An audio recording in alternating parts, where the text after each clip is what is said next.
சுறா கைடு 11ஆம் வகுப்பு பொதுத் தேர்வுக்கான புதிய பதிப்பு தற்போது பரபரப்பான விற்பனையில். மாணவர்கள் பொதுத் தேர்வில் அதிக மதிப்பெண் பெற உடனே வாங்குங்கள் சுறா கைடு. 30ஆம் தேதி மாலை கேரளாவிலிருந்து MI-17 ஹெலிகாப்டர் மூலம் பிரதமர் மோடி கன்னியாகுமரி வருகை. அன்றைய தினம் மாலை 5:30 மணிக்கு விவேகானந்தர் பாறைக்கு சென்று தியானம் மேற்கொள்வார் என தகவல். பிரதமரின் வருகையை முன்னிட்டு கன்னியாகுமரியில் பன்மடங்கு பலப்படுத்தப்பட்ட பாதுகாப்பு.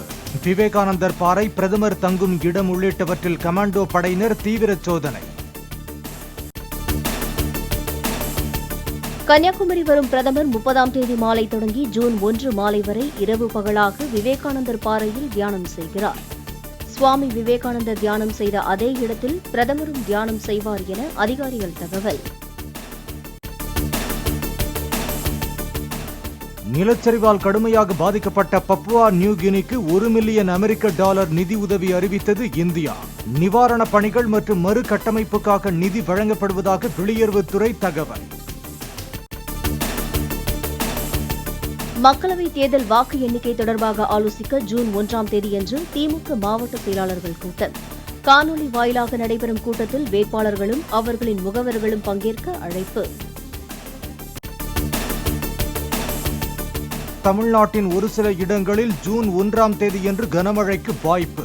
அடுத்த 5 நாட்களுக்கு ஓரிரு இடங்களில் லேசான மழை பெய்யக்கூடும் என்றும் இந்திய வானிலை மையம் தகவல். ரேஷன் கடைகளில் மே மாதத்திற்கான பாமாயில் மற்றும் துவரம் பருப்பை ஜூன் முதல் வாரம் வரை பெற்றுக் கொள்ளலாம். தேர்தல் நடத்தை விதிகள் காரணமாக கொள்முதல் செய்வதில் காலதாமதம் ஏற்பட்டதாக தமிழக அரசு விளக்கம். உலக பட்டினி ஒழிப்பு தினத்தை முன்னிட்டு அன்னதானம் வழங்கிய விஜய் கட்சியினர் சில இடங்களில் காலை டிஃபனும் பிற இடங்களில் வெஜிடபிள் பிரியாணியும் வழங்கியதாக தாவேகா நிர்வாகிகள் தகவல். முத்தமிழ் முருகன் மாநாடு ஆகஸ்ட் 24, 25ஆம் தேதிகளில் பழனியில் நடத்தப்படும் என தமிழக அரசு அறிவிப்பு. முருகனின் பெருமையை உலகெங்கும் உள்ள பக்தர்கள் அறிந்து கொள்ளும் வகையில் நடத்தப்படுவதாக விளக்கம். சுரங்க குழாய்களில் இருந்து வைகை ஆற்றின் நீர்வரத்து அதிகரித்ததன் எதிரொலி முழு கொள்ளளவை எட்டியது மதுரை வண்டியூர் மாரியம்மன் கோயில் தெப்பக்குளம். பள்ளி மாணவி ஸ்ரீமதி உயிரிழந்த வழக்கில் காவல்துறைக்கு கள்ளக்குறிச்சி நீதிமன்றம் சரமாரி கேள்வி. பள்ளி வளாகத்திலிருந்த 26 CCTV கேமராக்கள் செயல்படவில்லையா அல்லது பதிவுகள் அழிக்கப்பட்டதா என பதிலளிக்க உத்தரவு. 50,000 கோடி ரூபாயில் 26 ரஃபேல் மெரைன் போர் விமானங்களை வாங்குவது குறித்து இந்தியா பிரான்ஸ் இடையே மே 30 பேச்சுவார்த்தை தொடக்கம். விமானந்தாங்கி கப்பல்களில் நிலைநிறுத்தப்பட உள்ள விமானங்களை வாங்கும் ஒப்பந்தத்தை நடப்பு நிதியாண்டிலேயே இறுதி செய்ய இந்தியா திட்டம்.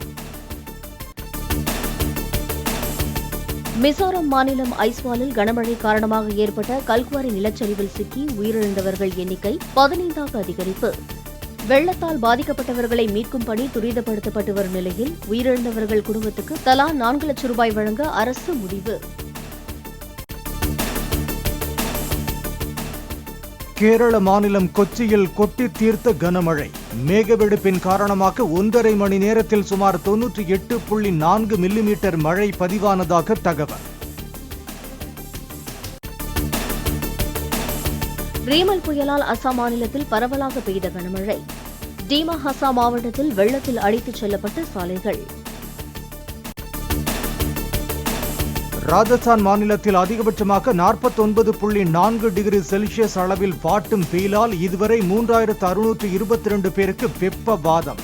அடுத்த 3 நாட்களுக்கு இதே நிலையில் வெப்பநிலை நீடிக்கும் என இந்திய வானிலை மையம் எச்சரிக்கை.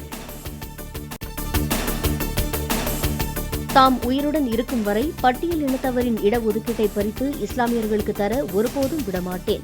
ஜார்க்கண்டில் நடைபெற்ற பரப்புரை கூட்டத்தில் பிரதமர் நரேந்திர மோடி பேச்சு. கடந்த ஞாயிறன்று வங்கதேசத்தில் ரீமர் புயலின் தாக்குதல் 36 மணி நேரம் வரை நீடித்ததாக அந்நாட்டின் வானிலை ஆய்வு மையம் தகவல். வங்கதேச வரலாற்றில் இல்லாத வகையில் நீண்ட நேரம் தாக்கிய புயலால் அந்நாட்டில் 17 பேர் உயிரிழந்ததாக தகவல். எவரெஸ்ட் சிகரம் ஏறும்போது உடல்நலம் பாதிக்கப்பட்ட 46 வயது இந்தியர் மருத்துவமனையில் சிகிச்சை பலனின்றி உயிரிழப்பு. எவரெஸ்ட் ஏறும் முயற்சியில் இந்த ஆண்டு 8 பேர் உயிரிழந்துள்ளதாக தகவல். தென் தமிழக பகுதிகளில் மேல் நிலவும் வளிமண்டல கீழடுக்கு சுழற்சி எதிரொலி. தென்மேற்கு பருவமழை கேரள பகுதிகளில் அடுத்த 3-4 தினங்களில் துவங்கக்கூடும் என வானிலை மையம் தகவல். தமிழகத்தில் அடுத்த 3 நாட்களுக்கு அதிகபட்ச வெப்பநிலை 2-3 டிகிரி செல்சியஸ் வரை படிப்படியாக உயரக்கூடும். தென் தமிழக கடலோர பகுதிகளில் மணிக்கு 35 முதல் 45 கிலோமீட்டர் வேகத்தில் சூறாவளி வீசக்கூடும் என்றும் வானிலை மையம் தகவல். 41 வயதான நடிகர் ஃபகத் ஃபாசிலுக்கு ADHD பாதிப்பு இருப்பதாக கண்டுபிடிப்பு. பொதுவாக சிறுவர்களிடையே காணப்படும் குறைபாட்டை இளவயதில் கண்டறிந்திருந்தால் குணப்படுத்தி இருக்கலாம் என ஃபகத் கருத்து. சுறா கைடு 11ஆம் வகுப்பு பொதுத் தேர்வுக்கான புதிய பதிப்பு தற்போது பரபரப்பான விற்பனையில். மாணவர்கள் பொதுத் தேர்வில் அதிக மதிப்பெண் பெற உடனே வாங்குங்கள் சுறா கைடு.